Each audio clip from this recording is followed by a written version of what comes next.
الحمد لله نحمده ونستعينه ونستغفره ونؤمن به ونتوكل عليه ونعوذ بالله من شرور أنفسنا ومن سيئات أعمالنا من يهده الله فلا مضل له ومن يضلله فلا هادي له ونشهد أن لا إله إلا الله وحده لا شريك له ونشهد أن سيدنا وشفيعنا ومولانا محمدا عبده ورسوله أما بعد فقد قال الله تبارك وتعالى في كلامه المجيد والفرقان الحميد أعوذ بالله من الشيطان الرجيم بسم الله الرحمن الرحيم يا أيها الذين آمنوا كتب عليكم الصيام كما كتب على الذين من قبلكم لعلكم تتقون وقال تعالى في شان حبيبه مخبرا وآمرا إن الله وملائكته يصلون على النبي يا أيها الذين آمنوا صلوا عليه وسلموا تسليما سيدنا مولانا محمد وبارك وسلم الصلاة والسلام عليك يا رسول الله وعلى آلك وأصحابك يا حبيب الله الصلاة والسلام عليك يا شفيع المذنبين وعلى آلك وأصحابك يا رحمة للعالمين. سامعین محترم، آپ اکثر لوگ جانتے ہیں کہ رمضان شریف کے مہینے کا آغاز ہوا چاہتا ہے. 1-2 دنوں میں انشاءاللہ رمضان المبارک کا مہینہ شروع ہو جائے گا. پچھلے جمعے میں بھی میں نے آپ کو رمضان شریف کے حوالے سے کچھ باتیں بتائی تھیں، بلکہ استقبال رمضان کے حوالے سے کچھ بتایا تھا کہ رمضان المبارک کا مہینہ بہت بڑا مہینہ ہے، بہت عظیم مہینہ ہے. تو اس مہینے کو ہم نے اس طرح نہیں لینا جس طرح باقی سارے مہینے آتے ہیں اور گزر جاتے ہیں، بلکہ یہ بہت اہم اور خاص مہینہ ہے. حضور علیہ السلام بہت زیادہ اس کا اہتمام فرمایا کرتے تھے. سیدنا عائشہ صدیقہ رضی اللہ تعالی عنہ فرماتی ہیں، ام المومنین فرماتی ہیں کہ جب رمضان آتا تھا تو حضور علیہ السلام اللہ کے ساتھ لو لگانے کے لیے اپنی کمر کس لیا کرتے تھے. یہ ہماری زبان میں بھی لفظ استعمال ہوتے ہیں، عربی میں بھی استعمال ہوتا ہے. تو وہ جو الفاظ استعمال کرتی ہیں وہ کمر کس لینے کے الفاظ استعمال کرتی ہیں مائی صاحبہ، اور فرماتی ہیں کہ کیونکہ وہ ازواج مطہرات میں سے تھی نا، تو گھریلو جو تعلقات ہوتے ہیں اس حوالے سے بھی امت کی یہ رہنمائی ہے اس میں کہ حضور علیہ السلام اللہ رب العالمین کے ساتھ اس طرح کا تعلق قائم کرتے تھے رمضان شریف میں کہ وہ خالصتاً اللہ رب العالمین کو ہی سارا اپنا وقت دیا کرتے تھے. یعنی اللہ رب العالمین کے لیے اپنا سارا وقت مختص کر دیا کرتے تھے. اور وہ فرماتی ہیں کہ حضور علیہ السلام اس وقت تک بستر نہیں آتے تھے جب تک کہ رمضان ختم نہیں ہو جاتا تھا. سمجھنے والے سمجھ رہے ہیں میری بات کو؟ یعنی اتنا زیادہ اس مہینے کا اہتمام فرمایا کرتے تھے، اور اللہ رب العالمین کے ساتھ جو تعلق ہے اس کو اس قدر ایک مستقل بنیادوں پر اس مہینے میں رکھتے تھے. فرماتی ہیں کہ وہ بستر تک نہیں آتے تھے حتیٰ کہ رمضان کا مہینہ گزر جاتا تھا. ہم نے دیکھنا ہے کہ ہم رمضان کس طرح گزارتے ہیں. میں اکثر آپ کو کہا کرتا ہوں کہ رمضان کے روزے رکھ لینا، یا جس طرح ہم بھوکے پیاسے رہتے ہیں رمضان میں، اللہ تعالیٰ کو ہمارے بھوکے رہنے سے مقصد نہیں ہے، نہ اس کو اس سے کوئی طلب ہے. بلکہ حدیث شریف میں آپ کو بتاؤں گا اللہ تعالیٰ نہ ہماری شکلوں کو دیکھتے ہے، ان اللہ لا ينظر الى صورکم واموالکم، اللہ تعالیٰ نہ تمہاری صورتوں کو دیکھتا ہے نہ تمہارے مال کو دیکھتا ہے، وَلَكِنْ يَنْظُرُ إِلَىٰ قُلُوبِكُمْ وَأَعْمَالِكُمْ، لیکن وہ تمہارے دلوں کو بھی دیکھتا ہے اور تمہارے اعمال کو بھی دیکھتا ہے. مال کو نہیں دیکھتا، اعمال کو دیکھتا ہے. شکل کو، صورت کو نہیں دیکھتا، دل کو دیکھتا ہے. تو یہ دو چیزیں ہیں نا اس میں، ایک دل ہے اور ایک ہمارے اعمال ہیں جن کو اللہ رب العالمین دیکھتا ہے۔ نہ وہ ہماری شکل کو دیکھتا ہے، نہ ہمارے مال کو دیکھتا ہے کہ کون کتنا مالدار آدمی ہے۔ اللہ پاک کو اس سے کوئی غرض نہیں۔ ظاہر ہے اللہ پاک تو اغن لگ نہیں آیا نا، وہ تو سب کچھ عطا فرمانے والے ہے۔ اگر کسی کے پاس بہت زیادہ مال بھی ہے تو اللہ پاک نے عطا فرمایا ہے، وہ جب چاہے لے لے۔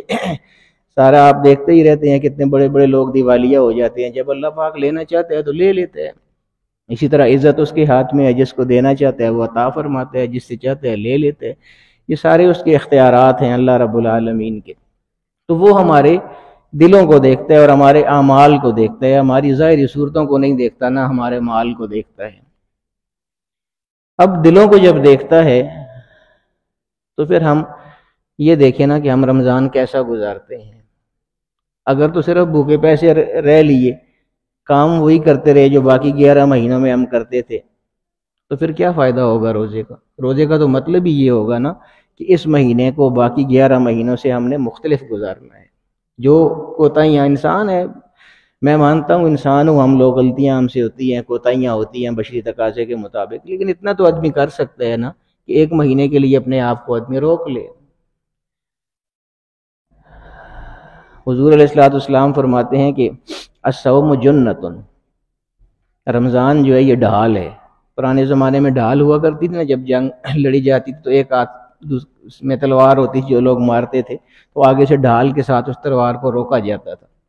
تو روزہ ڈھال ہے، مطلب کیا کہ گناہوں سے بچنے کا ایک ذریعہ ہے، اور واقعی آدمی بچتا ہے۔ آپ دیکھیے نا، میں آپ کو کہتا ہوں کہ وہ ایک حدیث شریف میں ہے نا کہ رمضان شریف جب آتا ہے تو جہنم کے دروازے بند کر دیے جاتے ہیں، آسمانوں کے دروازے کھول دیے جاتے ہیں، اور شیاطین کو جکڑ دیا جاتا ہے۔ تو اکثر لوگ یہ پوچھتے رہتے ہیں کہ شیاطین کو کیسے جکڑ دیا جاتا ہے، تو میں آپ کو بتاتا ہوں، آپ اپنے آپ پر مشاہدہ کیجئے، اس بات کو دیکھیے کہ رمضان شریف میں بھی آپ کسی نماز میں نمازیوں کی تعداد مسجد میں دیکھ لیجئے گا، اور رمضان کے بعد بھی اسی نماز میں آپ نمازیوں کی تعداد دیکھ لیجئے گا، آپ کو پتہ چل جائے گا کہ شیطان جکڑا ہوا ہوتا ہے یا نہیں ہوتا ہے رمضان میں۔ رمضان میں اللہ رب العالمین کا ایک خاص حصار ہوتا ہے روزے کی وجہ سے بندے کے اوپر۔ آدمی گناہ نہیں کر سکتا، بلکہ نیکی کی طرف انسان کا اپنا دل چاہتا ہے، اندر سے انسان کا دل چاہ رہا ہوتا ہے کہ میں نیکی کا کام کروں۔ تو اتنی جب اللہ رب العالمین کی طرف سے جب اتنی توفیق انسان کو ملتی ہے تو ہم کو بھی چاہیے پھر ہم بھی کوشش کریں گے یہ ایک مہینہ کم سے کم، اگر سارا سال نہیں بھی ہم گزار سکتے تو ایک مہینہ تو اللہ کی رضا کے لیے گزاریں۔ اس میں اس لیے کہتا ہوں کہ اگر رمضان بھی ہم نے باقی مہینوں کی طرح گزار دیا تو رمضان کا پھر ہم کو کیا فائدہ ہوگا؟ رمضان تو وہ مہینہ ہے کہ جس میں پچھلے جو میں آپ کو بتا چکا ہوں کہ ایک کے بدلے میں اللہ پاک 70 عطا فرما رہا ہے، ایسا مہینہ ہے رمضان کا۔ اس میں بھی اگر ہم کچھ حاصل نہیں کر سکتے تو پھر تو ہماری اپنی یہ بد نصیبی ہوگی، ہماری اپنی کوتاہی ہوگی۔ اللہ رب العالمین کا دریائے کرم تو بہت جوش میں ہوتا ہے اس مہینے میں۔ اس لیے میں یہ کہتا ہوں کہ عام مہینوں کی طرح اس مہینے کو نہیں گزارنا، بلکہ آپ کوشش کریں نا کہ اس مہینے میں کچھ کام ایسے کریں، اپنے ساتھ وعدہ کریں کہ یہ مہینہ ہم نے ایسے گزارنا ہے۔ ایک مہینہ آپ گزار کے دیکھ لیں، بہت ساری چیزیں ہیں۔ میں اکثر نماز کے حوالے سے کہا کرتا ہوں کہ ہم لوگ نماز بہت جلدی پڑھتے ہیں، بہت تیز پڑھتے ہیں، بلکہ بعض لوگ نہیں پڑھتے، سستی ہو جاتی ہے، کوتاہی ہو جاتی ہے ہم میں سے۔ تو مثال کے طور پر آپ یہ وعدہ کریں کہ پورے رمضان میں نماز نہیں قضا کروں گا، کوئی بھی نماز مجھ سے رمضان میں نہیں قضا ہوگی۔ پھر آگے نماز میں ہی آپ دیکھیے کہ ہم نماز پڑھتے کس طرح ہے، اس میں ہم میں کیا کیا کوتاہیاں ہوتی ہیں۔ کچھ لوگ جلدی نماز پڑھتے ہیں، تیز نماز پڑھتے ہیں، وہ یہ تہیہ کر لیں کہ میں نے آہستہ پڑھنی ہے نماز، تیز نہیں پڑھنی، سجدہ آرام سے کریں، رکوع آرام سے کریں۔ میں 2-3 احادیث نماز کے حوالے سے لایا ہوں، وہ بھی میں آپ کو دکھاتا ہوں۔ مسئلہ یہ ہے کہ جب نماز ہم صحیح طرح نہیں پڑھتے تو ہم سے کچھ ایسی غلطیاں ہو جاتی ہیں جو دیکھنے میں بہت چھوٹی لگتی ہیں، لیکن وہ چھوٹی ہوتی نہیں ہیں، وہ ایسی ہوتی ہیں کہ ان سے ہماری نماز ہی نہیں ہوتی ہے۔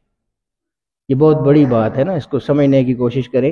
یعنی ہم کتنا وقت نکال کے اپنا کام چھوڑ کے سارے نماز کے لیے آئیں، نماز پڑھ بھی لیں اور ہمیں پتہ بھی نہ چلے کہ ہماری نماز ہوئی ہے یا نہیں ہوئی ہے، تو یہ واقعی ایک لمحہ فکری ہے نا۔ ہمیں پتہ ہونا چاہیے کہ ہم نے جو نماز پڑھی ہے وہ ہم نے ٹھیک پڑھی ہے یا نہیں پڑھی ہے، چلیں قبول کرنا نہ کرنا تو اللہ کا اس کی مرضی کی بات ہے۔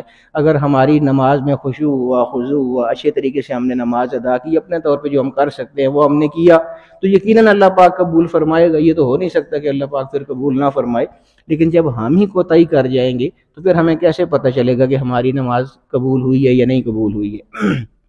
تو اس وجہ سے میں یہ کہتا ہوں کہ ہم کو جو ہم کر سکتے ہیں وہ ہم کو ضرور کرنا چاہیے۔ حضور علیہ الصلوۃ والسلام کے ارشادات آپ دیکھیے، رمضان کے حوالے سے بھی اور نماز کے بھی حوالے سے بھی۔ اللہ پاک قرآن کریم میں فرماتا ہے، جا بجا قرآن کریم میں بہت جگہ اللہ پاک نے نماز کا حکم ادا فرمایا، لیکن آپ یہ دیکھیے، یہ بڑی عجیب بات ہے کہ قرآن میں جہاں کہیں بھی نماز کا حکم دیا گیا ہے، قائم کا لفظ استعمال ہوا ہے، اقیم الصلاۃ۔ یہ نہیں کہا گیا کہ نماز پڑھو، صلو نہیں فرمایا گیا۔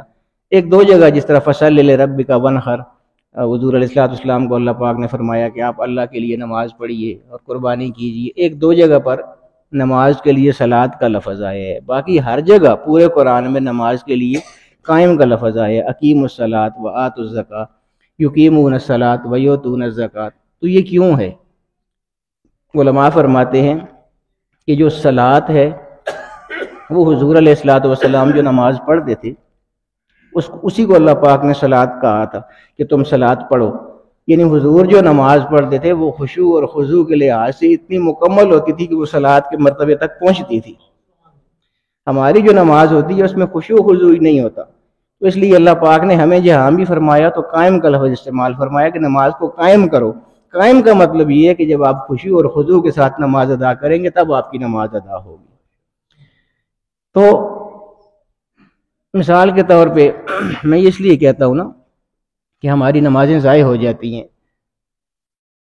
ایک آدمی آتا ہے اپنے سارے کام چھوڑ کے نماز پڑھنے کے لیے آتا ہے، اب سب لوگ جمعہ پڑھنے کے لیے آئے ہوئے ہیں، اسی طرح رمضان میں بھی اللہ تعالیٰ ہم کو یہ توفیق عطا فرمائے گا، ہم باقی نمازوں کے لیے بھی آئیں گے۔ رمضان میں آتے ہیں لوگ، زیادہ آتے ہیں، کثرت ہوتی ہے جو نمازی حضرات ہیں ان کی، لیکن میں یہ بتانا چاہتا ہوں کہ ہم نے کوشش یہ کرنی ہے کہ جب ہم آ ہی جاتے ہیں، سارے کام چھوڑ کے مسجد میں پہنچ ہی آتے ہیں، تو پھر ہماری نماز ایسی ہونی چاہیے کہ وہ اللہ رب العالمین کی بارگاہ میں پسندیدہ بھی ہو اور اللہ رب العالمین کی بارگاہ میں مقبول بھی ہو جائے۔ ہم سے کیا غلطی ہوتی ہے؟ ہم جلدی نماز پڑھتے ہیں، بہت جلدی۔ ظاہر ہے کہ شیطان وسوسے ڈالتا ہے، حالانکہ میں آپ کو کئی دفعہ یہ بتا چکا ہوں کہ اگر آپ آرام سے نماز پڑھیں، بہت سکون کے ساتھ ٹھہر کے نماز کی طرف دھیان دے کہ آپ نماز پڑھیں، تو 2 سے 3 منٹ زیادہ سے زیادہ آپ کے زیادہ لگ جائیں، اس سے زیادہ نہیں لگتے۔ لیکن شیطان آپ کے ذہن میں یہ ڈال رہا ہوتا ہے کہ نہیں یار آدھا گھنٹہ لگ ویسی پیچھے یہ کام بھی کرنا ہے وہ کام بھی یہ شیطان وسوسے اس وقت ڈال رہا ہوتا ہے، حالانکہ نہیں لگتے۔ آپ کر کے دیکھ لیں، بے شک آرام سے آپ نماز پڑھ کے دیکھ لیں، 1 ہفتہ پڑھ کے دیکھ لیں، آپ کو پتہ چل جائے گا زیادہ سے زیادہ 1 یا 2 منٹ آپ کے زیادہ لگ جائیں گے، لیکن وہ نماز آپ کی معیار کے مطابق ہو جائے گی۔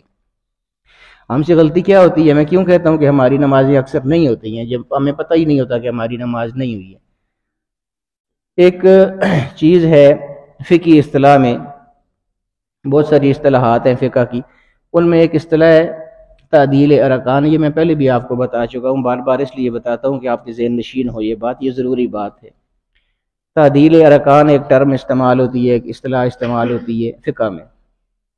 عدل کہتے ہیں انصاف کو، تعدیل کا مطلب انصاف کرنا، اور تعدیل ارکان، ارکان کے ساتھ انصاف کرنا۔ اب ارکان کیا ہے کہ نماز کے جو رکن ہیں، مثال کے طور پر ہم پہلے کھڑے ہوتے ہیں، قیام ہوتا ہے، پھر ایک رکن رکوع ہے اس کا، پھر رکوع سے اٹھ کے کھڑے ہوتے ہیں، پھر سجدے میں، یہ سارے الگ الگ رکن ہیں، ان کی جمع ارکان ہو جاتی ہے۔ تو یہ نماز کی جتنی بھی کیفیات ہیں، ہماری رکوع والی ایک کیفیت ہے، رکوع سے اٹھنے والی، کھڑے ہونے والی ایک کیفیت ہے، پھر سجدے میں جانے والی کیفیت، پھر 2 سجدوں کے درمیان بیٹھنے والی کیفیت، تو یہ ساری کیفیات جو ہیں ان کو الگ الگ رکن اور ارکان کہا جاتا ہے۔ اب شرعی حکم یہ ہے کہ اگر آپ نے ان ارکان میں سے کوئی ایک رکن بھی صحیح طرح ادا نہیں کیا، نعرہ تکبیر، نعرہ رسالت، قبلہ حضرت صاحب، فیضان صدریہ، فیضان صدریہ، حضرت پیر جی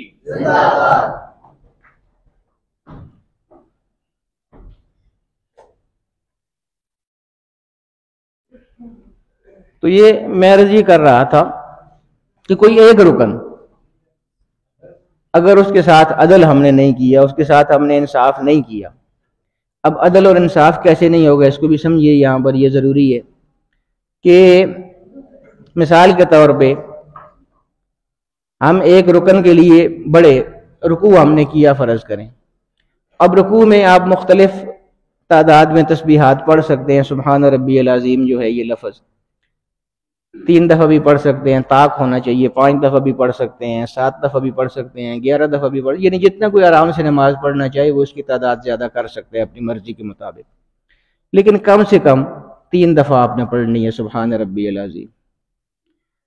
اب ہم سے غلطی کہاں ہوتی ہے کہ ہم جب رکوع میں جاتے ہیں تو چونکہ تیزی ہوتی ہے، نماز جلدی جلدی ہم پڑھ رہے ہوتے ہیں، پیچھے کے خیالات وہی شیطان کی وجہ سے وسوسے آ رہے ہوتے ہیں کہ ہم نے نکلنا ہے، جلدی یہاں سے جانا ہے، تو ہم یہ کرتے ہیں کہ کم سے کم جو 3 دفعہ سبحان ربی العظیم ہم نے پڑھنا ہے وہ بھی ہم پوری طرح نہیں پڑھتے۔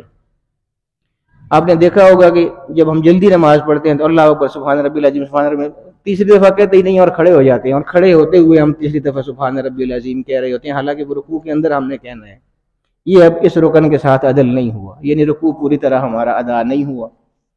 اسی طرح ہر رکن ہے، سجدے میں آپ چلے جاتے ہیں یا سجدوں کے درمیان جو اٹھتے ہیں تھوڑی دیر کے لیے 2 سجدوں کے درمیان، اس میں بھی حضور علیہ الصلوۃ والسلام یہ فرماتے ہیں کہ عدل کب ہوگا، کسی بھی رکن میں عدل اور انصاف کب ہوگا کہ جب ایک رکن سے اٹھتے ہوئے یا اس رکن کی طرف جاتے ہوئے تمہارے جسم کی ساری ہڈیاں اپنی اپنی جگہ آ کے سلامت اور رک جائیں، اس کے بعد تم اگلی حرکت کرو گے تو پھر اس ایک رکن کے ساتھ عدل ہوگا۔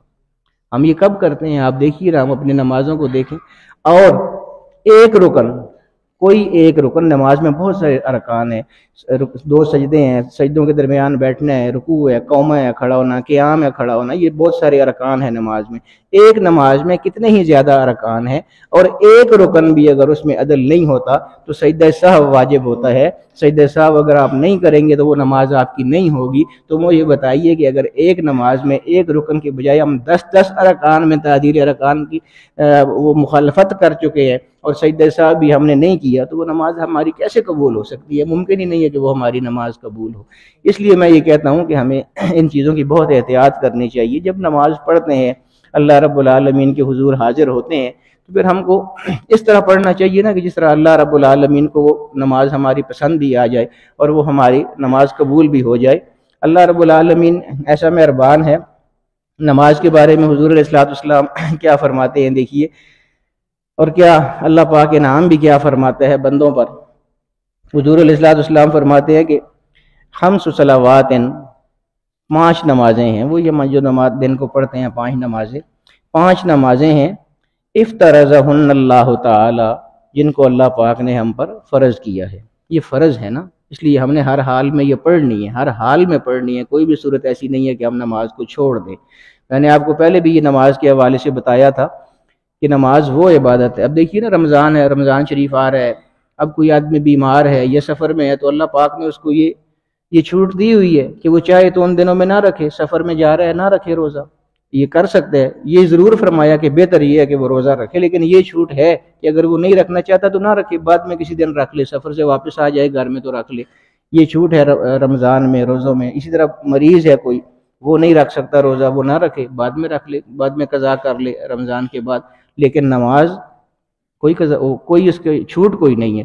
یعنی اس حد تک آپ دیکھیے نا کہ اگر آپ صحیح ہیں، اللہ پاک نے صحت سلامتی آپ کو عطا فرمائی ہے، اور یہ سارے میں کہتا ہوں یہ ہمارا جسم جو ہے، جتنے ہمارے اعضاء ہیں، یہ جو صحیح سلامت ہیں، یہی اللہ رب العالمین کا کتنا بڑا کرم ہے اور کتنی بڑی نعمتیں ہیں یہ اللہ رب العالمین۔ اس کا ہی ہمیں شکر نہیں ادا کر سکتے اللہ رب العالمین کے اس احسان کا کہ اس نے کامل ہم کو ایک جسم عطا فرمایا ہے، چل پھر سکتے ہیں، دیکھ سکتے ہیں، آنکھیں ہیں ان سے دیکھ سکتے ہیں، کانوں سے سن سکتے ہیں، یعنی سارے اعضاء ہمارے صحیح کام کر رہے ہیں۔ یہی اتنی بڑی نعمتیں ہیں ہمارے جسم میں کہ ان کا بھی ہم شکر نہیں ادا کر سکتے۔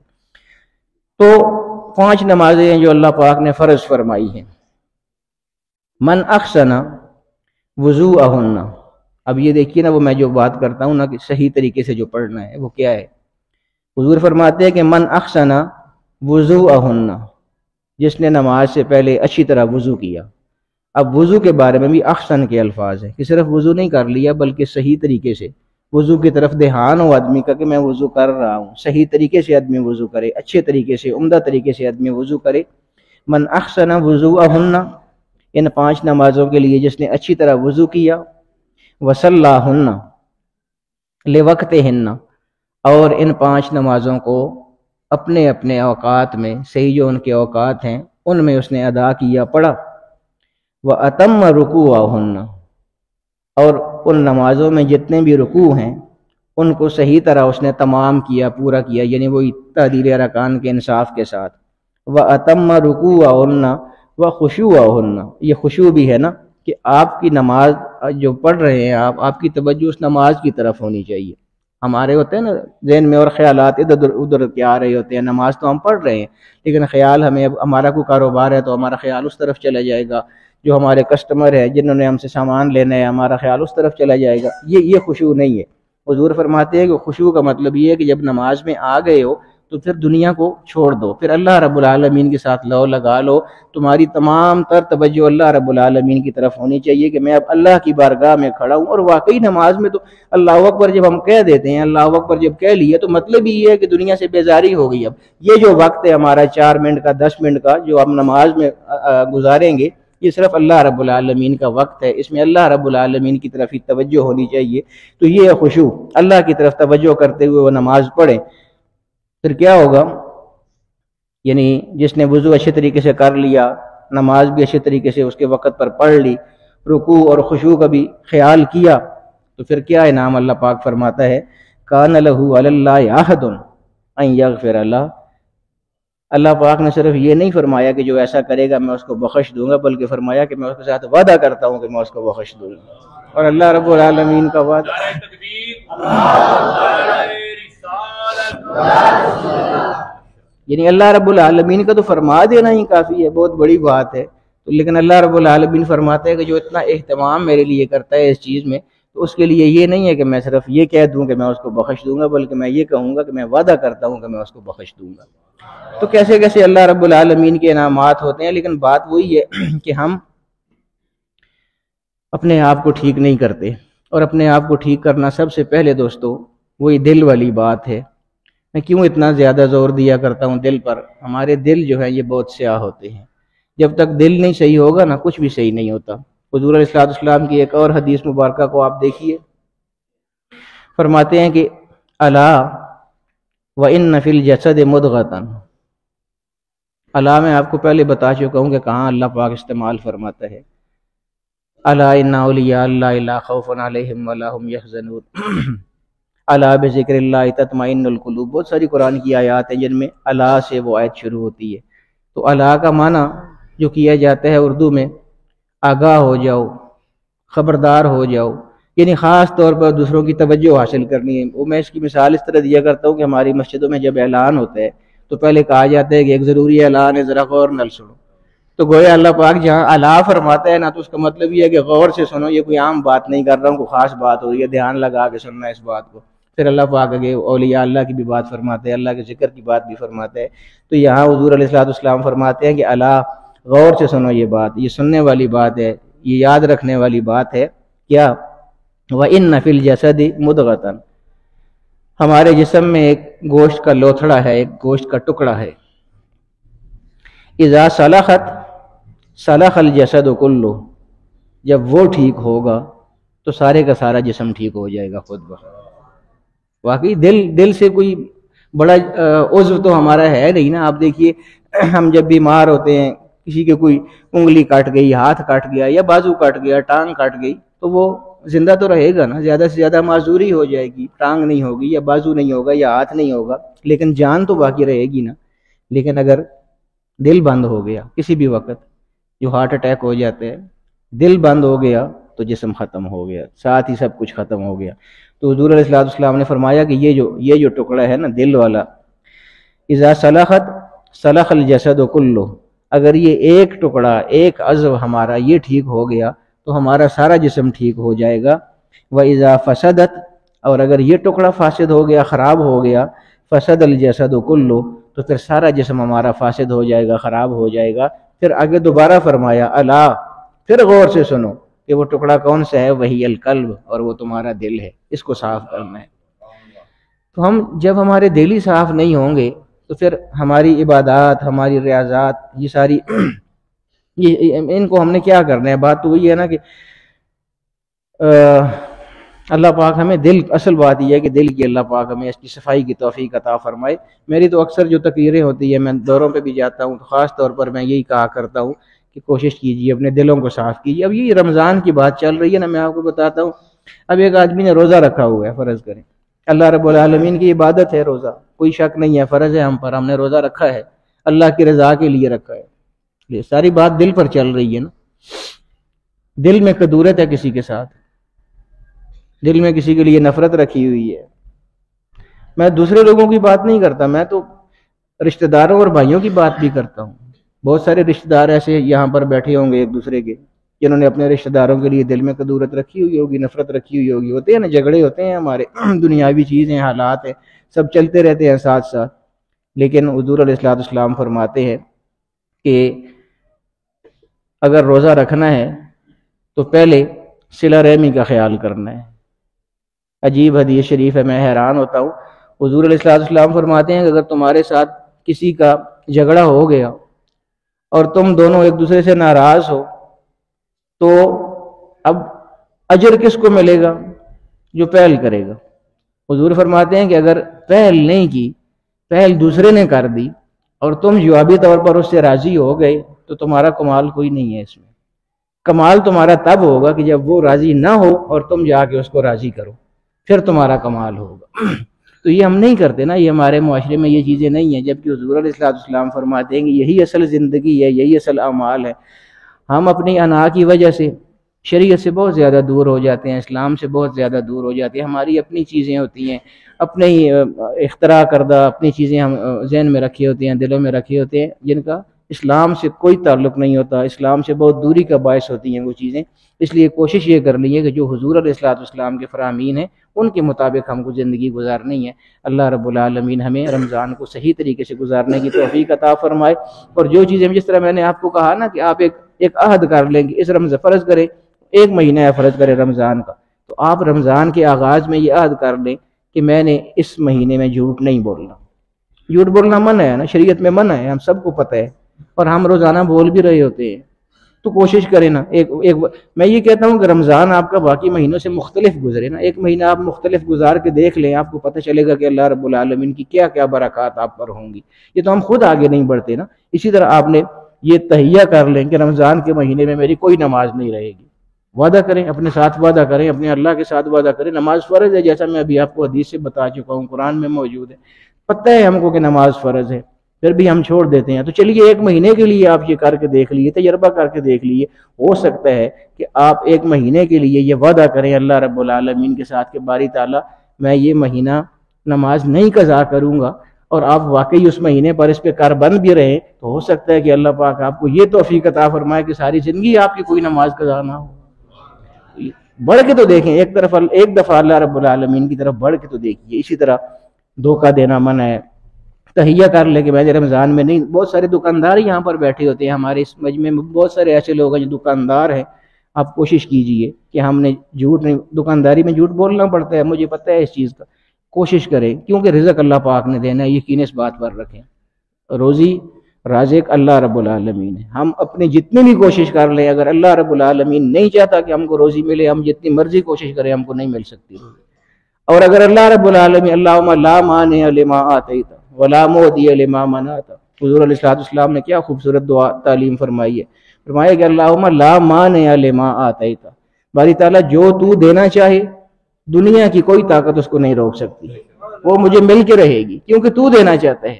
اللہم لا مانع لما آتیت، باری تعالیٰ جو تو دینا چاہے دنیا کی کوئی طاقت اس کو نہیں روک سکتی، ولا معطی لما منعت، اور باری تعالیٰ اگر تو نہیں دینا چاہتا ہے تو ساری دنیا کے پیروں کے پاس دوڑتے رہیں، کہیں کچھ نہیں ملے گا کیونکہ اللہ نہیں دینا چاہتا اس کو۔ تو ساری چیز اللہ رب العالمین نے دینی ہے، اللہ رب العالمین نے ہی رزق بھی دینا ہے۔ تو آپ کوشش کریں، آپ اللہ سے وعدہ کریں کہ میں اس رمضان میں جھوٹ نہیں بولوں گا۔ آپ جھوٹ نہ بولیں، اللہ رب العالمین جھوٹ نہ بولنے کی وجہ سے کیا پتہ آپ کو کتنا رزق عطا فرما دے۔ کوشش کرنی ہے ہم نے رمضان کو مختلف انداز میں گزارنا ہے. اللہ رب العالمین ہمیں ان سب چیزوں کی نماز تراویح کے بارے سے ہمارے ترتیب ہے.